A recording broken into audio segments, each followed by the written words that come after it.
Pendant des années, l'histoire politique de l'Alberta a été racontée à travers un seul scénario bruyant.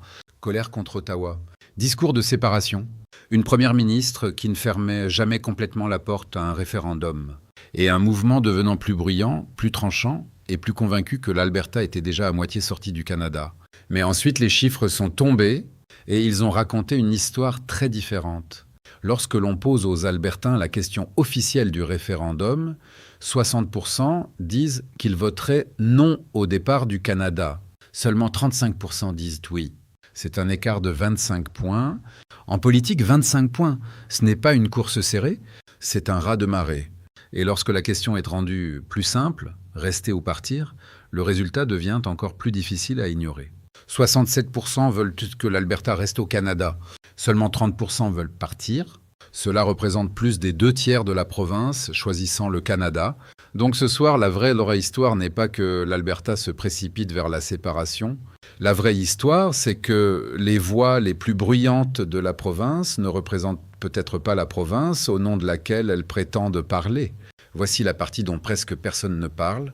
Le même jour où ce sondage est sorti, la femme qui a convoqué ce référendum a dit aux Albertains exactement comment elle prévoit de voter. Et ce n'était pas pour la séparation. La première ministre Danielle Smith a dit qu'elle votera pour que l'Alberta reste au Canada.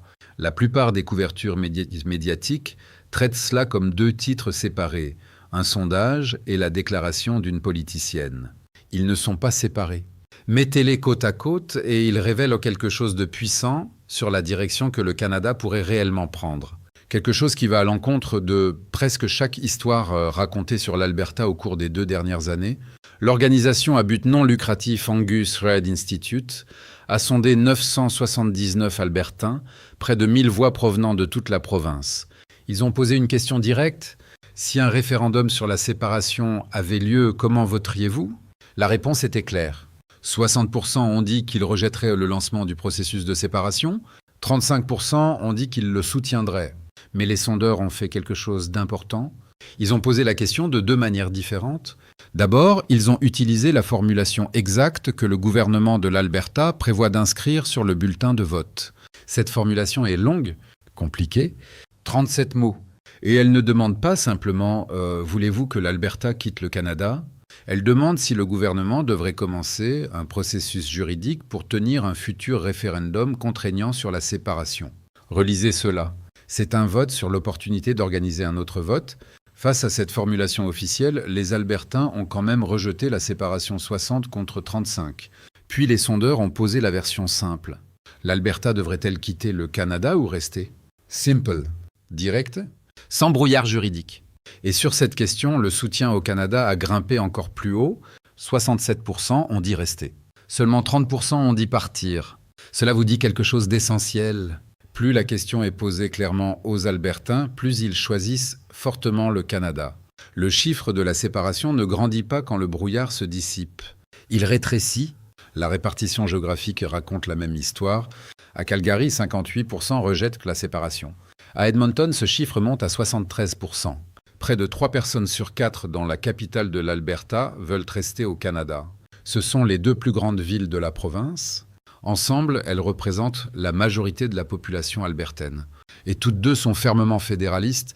En dehors des grandes villes, le tableau est plus divisé. Dans l'Alberta rural, l'opinion est presque parfaitement partagée. 48% soutiennent l'idée et 48% s'y opposent. Donc l'énergie derrière la séparation est réelle. Elle existe. Elle n'est pas imaginaire, mais elle est concentrée dans des endroits précis et elle est loin d'atteindre une majorité provinciale. Il y a un autre chiffre, et c'est peut-être le plus important de tous. Les sondeurs ont demandé aux Albertains s'ils comprenaient la question du référendum. 51% ont dit que la question elle-même est confuse. Cela inclut une part significative des propres électeurs de la première ministre. Voilà le cadrage officiel face à la réalité opérationnelle. Le cadrage officiel est une démocratie propre, une question posée au peuple. La réalité opérationnelle est différente, une question confuse, une majorité fédéraliste claire, et un public qui devient encore plus loyal envers le Canada au moment où le langage devient plus simple.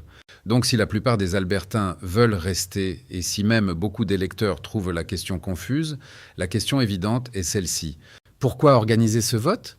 C'est là que l'histoire devient plus révélatrice. Le jour même où le sondage a été publié, Danielle Smith est allée sur les réseaux sociaux et a fait une déclaration que beaucoup de gens n'attendaient pas. Elle n'a pas rallié la base séparatiste. Elle a fait l'inverse. Elle a dit aux Albertains que le 19 octobre, elle votera pour que l'Alberta reste au Canada, puis elle a dit qu'elle espère que les Albertains la rejoindront. Laissez cela pénétrer. La première ministre qui a convoqué ce référendum fait maintenant ouvertement campagne contre le résultat voulu par le mouvement séparatiste. Elle a mis en place le vote et elle dit aux gens de voter non. Pour comprendre pourquoi, il faut comprendre la position dans laquelle elle se trouve. Danielle Smith dirige le Parti conservateur uni. Au sein de ce parti, il existe une faction puissante qui veut réellement que l'Alberta quitte le Canada. Ils sont bruyants, ils sont organisés et ils poussent pour un référendum depuis des années. Si Smith les ignore, elle risque de diviser son propre parti. Elle risque de leur donner une raison de faire scission. Alors elle a fait un geste politique prudent. Elle a accepté de tenir le vote, mais elle a conçu la question de façon à ce qu'elle ne demande pas directement l'indépendance. Elle demande s'il faut commencer un processus. Puis elle a dit à la province qu'elle votera non. Le sondage Angus Reid montre comment les Albertains voient cette manœuvre. Une nette majorité, 58%, croit que la véritable raison pour laquelle Smith a convoqué le référendum est d'apaiser les séparatistes à l'intérieur de son propre parti. Autrement dit, la plupart des Albertains pensent que ce vote concerne la gestion de la politique interne du parti et non un véritable désir de quitter le Canada. Et le verdict du public sur sa gestion de la question est sévère. 56% des Albertains disent comment que Smith a mal géré la question de la séparation. Seulement 37% disent qu'elle l'a bien gérée. La critique ne vient pas seulement de ses adversaires. Près d'un tiers des personnes qui ont voté pour son parti la dernière fois disent qu'elle a mal géré la question. Cela compte, parce qu'il ne s'agit plus seulement d'Ottawa contre l'Alberta. C'est l'Alberta contre elle-même. L'Alberta a déjà flirté avec ce type de colère. Bataille autour des pipelines. Conflit sur la politique énergétique. Une conviction de longue date que Ottawa n'écoute pas l'Ouest. Cette frustration est réelle. Smith l'a exploitée pendant des années, mais la frustration n'est pas la même chose que la séparation. La colère contre Ottawa n'est pas la même chose que vouloir briser le pays, et ce sondage trace cette ligne avec netteté. Les Albertains sont frustrés. Ils ne sont pas majoritairement séparatistes. Ce sont deux choses très différentes, et les chiffres le prouvent. Smith elle-même semble le comprendre. Elle a répété qu'elle ne soutient pas le départ de l'Alberta du Canada. Elle a dit qu'elle croit toujours en une Alberta forte à l'intérieur d'un pays uni. Sa stratégie paraît simple. Laisser le vote avoir lieu, le laisser échouer, puis dépasser la question avant les prochaines élections provinciales prévues. Donc ce que nous avons, c'est une première ministre qui a convoqué un vote sur la séparation, l'a conçu d'une manière qui a peu de chances de passer, et dit maintenant aux gens de le rejeter. Et une population qui est déjà d'accord avec elle par une large marge. Mais il y a une deuxième figure dans cette histoire, un homme qui observe tout cela depuis Ottawa, le Premier ministre Mark Carney, et sa réponse pourrait compter encore plus que celle de Smith. La réaction de Carney a été remarquablement confiante. Il ne panique pas, il ne supplie pas, il traite la poussée séparatiste comme une stratégie susceptible de se retourner contre ceux qui la poussent. Le même jour que le sondage, Carney a décrit la question référendaire comme un bluff dangereux. Bluff, ce mot compte. Il a averti que des votes comme celui-ci peuvent déraper d'une manière que même leurs partisans n'avaient jamais voulu. Puis il a pris une comparaison qui devrait faire réfléchir chaque séparatiste. Le Brexit. Carney connaît le Brexit mieux que presque n'importe qui dans la politique canadienne. Il était gouverneur de la Banque d'Angleterre lorsque le Royaume-Uni a voté pour quitter l'Union européenne en 2016. Il a vu le vote se produire et il a vu les années de chaos qui ont suivi. Son avertissement à l'Alberta est clair. Un vote serré, une question confuse, une décennie de conséquences. Carney a noté que 10 ans plus tard, la Grande-Bretagne essaie encore de défaire ce que beaucoup d'électeurs ne croyaient pas pleinement choisir. C'est l'avertissement qu'il envoie. Le mouvement séparatiste fait le plus de bruit. Mais les chiffres, la Première ministre et le Premier ministre avancent tous dans la même direction, vers le maintien du Canada uni. C'est la contradiction centrale. D'un côté, il y a des rassemblements, des drapeaux, des discours et le langage de l'indépendance. De l'autre, il y a la réalité silencieuse.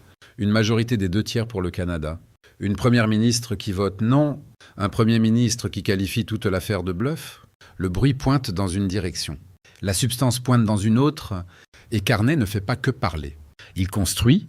Quelques jours seulement avant le sondage, il a rencontré Smith à Calgary. Les deux se sont serrés la main. Ils travaillent sur un accord majeur qui pourrait mener à un nouveau pipeline transportant l'énergie albertaine vers la côte pacifique. C'est la stratégie de Carney. Il ne combat pas l'Alberta, il la courtise. Il a qualifié l'Alberta d'essentiel au pays. Il a présenté l'unité nationale non comme une menace, mais comme un partenariat. Construire le pipeline, faire croître l'économie. Garder l'Alberta à l'intérieur de la tente plutôt que de la pousser dehors. Il a décrit ce travail comme une rénovation du pays en cours de route, pas le démolir, le réparer. Et il a placé l'Alberta au centre de ce projet. C'est un manuel de jeu très différent de celui que le Canada voit habituellement dans des moments comme celui-ci. L'ancien manuel était la confrontation, Ottawa contre l'Alberta, des menaces échangées dans les deux sens. Carney fait autre chose, il offre à l'Alberta une raison de rester, pas fondée sur la peur, fondée sur le bénéfice. Cela fonctionnera-t-il ? Ce n'est pas garanti. La faction séparatiste ne disparaît pas. Beaucoup des voix les plus en colère dans le propre parti de Smith ne sont pas satisfaites par un vote conçu pour échouer. Un politologue observant cela de près l'a dit clairement, le référendum était censé être une soupape de décompression, quelque chose pour régler la question. Au lieu de cela, il pourrait faire l'inverse. Il y a aussi de véritables obstacles juridiques. Un tribunal de l'Alberta a récemment rejeté une pétition clé sur la séparation parce que le gouvernement n'avait pas correctement consulté les communautés autochtones. Les terres issues des traités couvrent une grande partie de la province. Les experts avertissent que toute séparation réelle prendrait des années, peut-être des décennies, à démêler. Pensions, dettes, actifs militaires, commerce, frontières, monnaie. La machinerie juridique et pratique serait énorme. Donc le chemin vers la séparation n'est pas seulement impopulaire. Il est juridiquement emmêlé et pratiquement écrasant. Le seuil pour briser un pays est extrêmement élevé. Et pour l'instant, l'Alberta est loin de l'atteindre. Le vote est fixé au 19 octobre. Cela donne aux deux camps environ 5 mois pour faire valoir leur cause. 5 mois de campagne, 5 mois de pression, 5 mois pendant lesquels les séparatistes pousseront fort et les fédéralistes, incluant désormais à la fois la première ministre et le premier ministre, riposteront. Les sondages suggèrent que le résultat penche déjà fortement vers le maintien, mais les sondages ne sont pas des votes. La participation compte. La passion compte, et ceux qui veulent partir pourraient être les plus motivés. Une question confuse peut produire des résultats étranges. L'avertissement de Carney sur le Brexit existe pour une raison. Voici donc ce qu'il faut surveiller. Surveiller si Smith fait activement campagne pour le Canada ou si elle se contente de déposer son propre vote non discrètement et reste largement en dehors du combat. Surveiller si l'accord sur le pipeline avec Ottawa avance réellement, parce que cet accord pourrait faire davantage pour garder l'Alberta au Canada que n'importe quel discours. Surveiller les durs dans le parti de Smith. S'ils se sentent trahis par un vote conçu pour échouer, cette histoire ne se termine pas en octobre. Elle passe à une nouvelle étape, mais prenez du recul par rapport au bruit et le tableau est plus clair que les gros titres ne le suggèrent. Depuis 2 ans, on dit au monde que l'Alberta veut partir. Les chiffres disent le contraire. Les 2/3 de la province veulent rester. La première ministre vote pour rester. Le premier ministre construit un argument pour rester. L'histoire la plus bruyante et l'histoire la plus vraie ne sont pas la même histoire. La frustration de l'Alberta est réelle. Elle mérite d'être prise au sérieux. Mais la frustration n'est pas la séparation. Et sur la base des preuves dont nous disposons maintenant, le Canada tient bon, non pas parce que la colère a disparu, mais parce que la plupart des Albertains, lorsqu'on leur pose clairement la question, choisissent encore de rester.